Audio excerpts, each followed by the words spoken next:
À l'école de la vie, j'ai vu, entendu, goûté, senti et ressenti. À l'école de la vie, j'ai vécu de grandes et de petites choses. Elles m'ont toutes tant appris. Parce que c'est comme ça à l'école de la vie. Quelles que soient les matières, on progresse et on grandit. Certes, à l'école de la vie, il y a parfois des épreuves. Mais en apprenant à y faire face, on peut peut-être changer leur plomb en or. Alors, on s'enrichit. À l'école de la vie, si on peut semer des graines, on se doit d'en partager les fruits. Aujourd'hui, à l'école de la vie, je découvre que la poésie peut changer le plomb en or. C'était hier la fête des pères et nous sommes également en ce moment en pleine saison des framboises. Du coup, j'ai fait le choix de commencer cet épisode en vous lisant un texte. Un texte que j'ai écrit il y a plusieurs années, durant une période qui a été particulièrement difficile pour moi.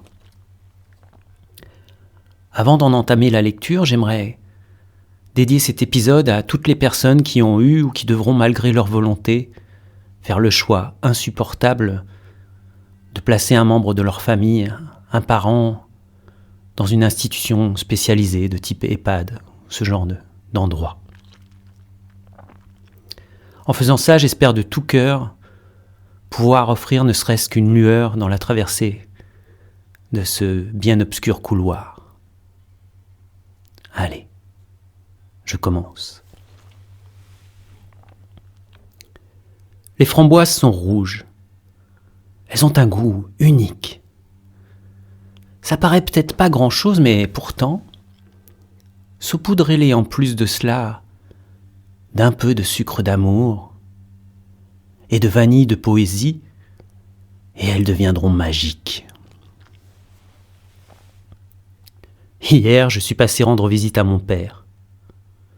Il est atteint d'une maladie dégénérative du cerveau. Vous savez, une de celles qui progressivement désoriente et bouffe les souvenirs, qui fait que malgré vos efforts et ceux de ceux qui vous aiment, à un moment donné, vous deviez quitter votre foyer pour être hébergé dans un endroit dit spécialisé. L'endroit en question n'est pas très hospitalier. Ou si, il l'est, mais plutôt dans le sens du terme qu'en général, on lui préfère le moins.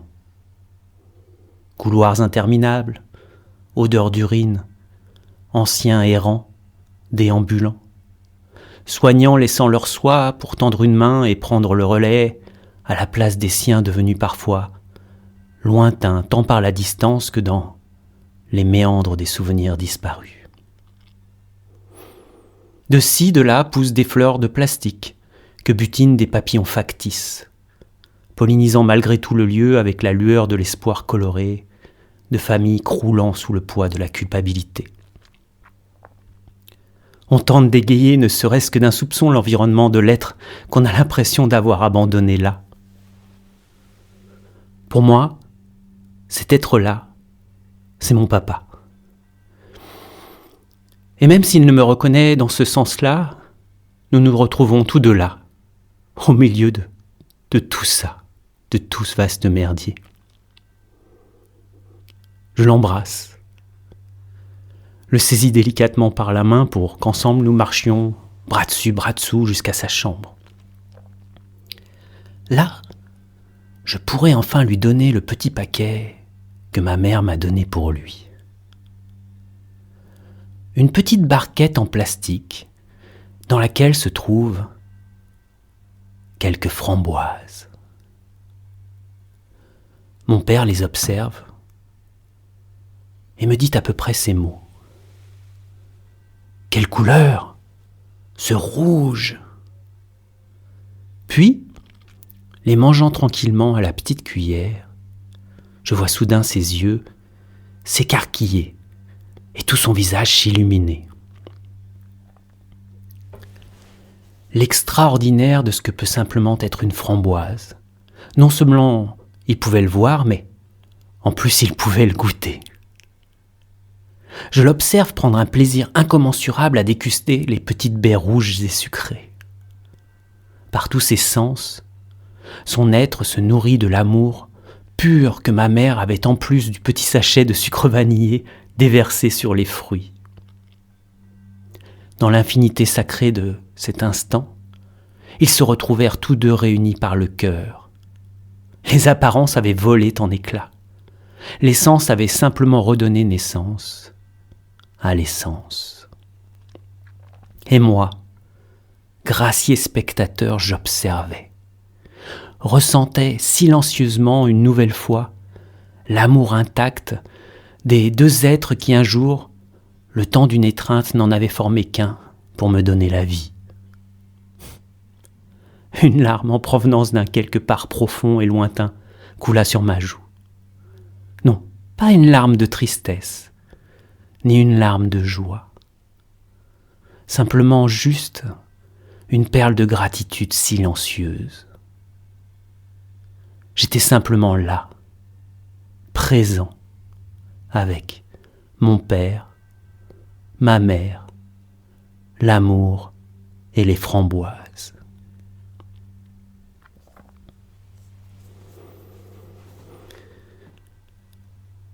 Dans les moments les plus pénibles, les plus sombres, là où on l'attend le moins, ce texte, j'aime vraiment le partager avec vous parce qu'il peut nous rappeler que partout peut jaillir ou rejaillir la poésie.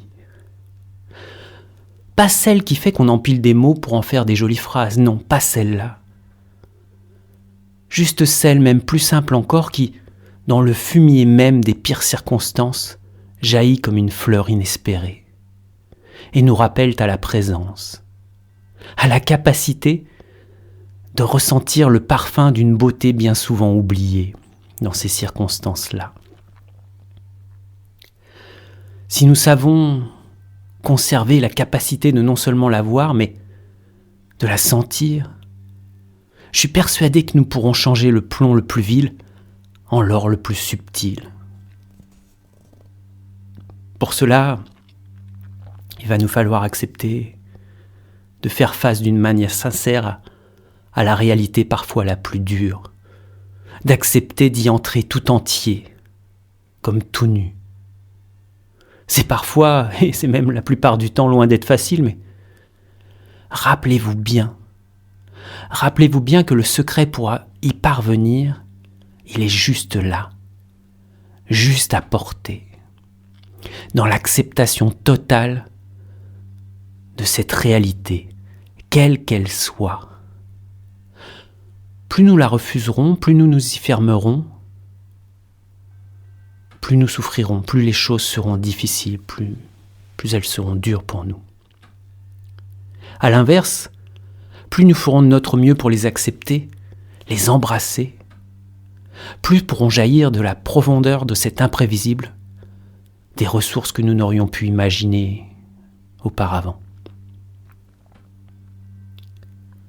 Tout ce que je viens de vous décrire, de partager avec vous au travers de ces textes un peu intimes et dans ces choses, peut jaillir de choses complètement insignifiantes. Vous l'avez compris, pour moi, ce jour-là, ça s'est manifesté sous l'apparence de simples framboises. Et pour vous, dans vos moments difficiles, qu'est-ce que ça a été ? Qu'est-ce que ça pourrait devenir ? Qu'est-ce que vous pourriez trouver dans l'obscurité du moment difficile à vivre ? N'hésitez pas à le partager, que ce soit autour de vous ou en message ou dans les commentaires.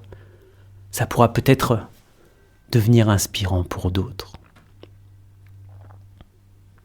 En tous les cas, je vous remercie à nouveau pour votre écoute. Si vous avez apprécié cet épisode, n'hésitez pas à le partager. J'aime pas trop les notes, mais à émettre des étoiles pour qu'ils puissent rayonner aux endroits où il y a besoin d'un peu de lumière. En tout cas, merci encore, à très bientôt. Prenez grand soin de vous d'ici là.